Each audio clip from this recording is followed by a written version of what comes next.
5 సంవత్సరాలు ఈ రాష్ట్రంలో ఒక దగా జరిగింది. అడవి పంది వస్తే తినిపోతే పర్వాలేదు, తిన్నంత తిని పంటంతా తొక్కేసి నాశనం చేసిపోతాయి. అవునా కాదా?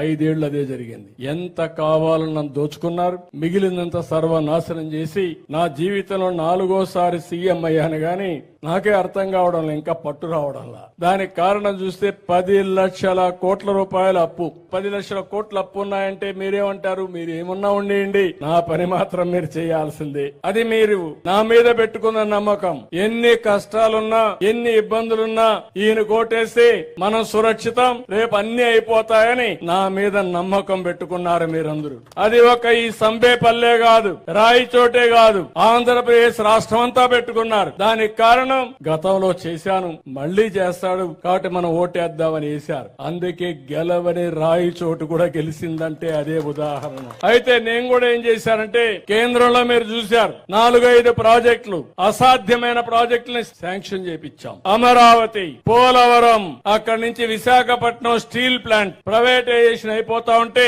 నేను గట్టిగా మాట్లాడి ఎట్టి పరిస్థితుల్లో చేయాలని చెప్తే 11,400 కోట్ల రూపాయలు ప్యాకేజీ కింద ఆ ఫ్యాక్టరీని రివైవ్ చేసే పరిస్థితికి వచ్చాం. విశాఖపట్నం రైల్వే జోన్ ఇచ్చారు, ఆర్థికంగా కొద్దిగా సహాయం చేశారు, నిలదొక్కునే శక్తి వచ్చింది. అదే మరిగా ఎప్పుడో ఒకటి గుర్తుపెట్టుకోండి, ఎవరైనా కాఫీ ఇస్తారంటే గౌరవంగా ఒక రోజు ఇస్తారు. మనతో బాగా మాట్లాడుతున్నారంటే మనం కూడా వాళ్ళకు ఉపయోగపడుతున్నామంటేనే మాట్లాడతారు, లేకపోతే మాట్లాడరు. ఒకసారి మాట్లాడతారు, రెండోసారి కనబడిస్తే రోజు ఇదే పని మీద వస్తున్నావు, మీ దగ్గర తప్పించుకోవడానికి ప్రయత్నం చేస్తారు. ఇది సహజం. బంధువులు కూడా, స్నేహితులు కావచ్చు, బంధువులు కావచ్చు, కుటుంబ సభ్యులు కావచ్చు, మన శక్తి పైన మనం నిలబడుకోవాలి. అందుకే నేను కష్టపడుతున్నా, మీకు కూడా డబ్బులు సంపాదించే మార్గం నేర్పిస్తా.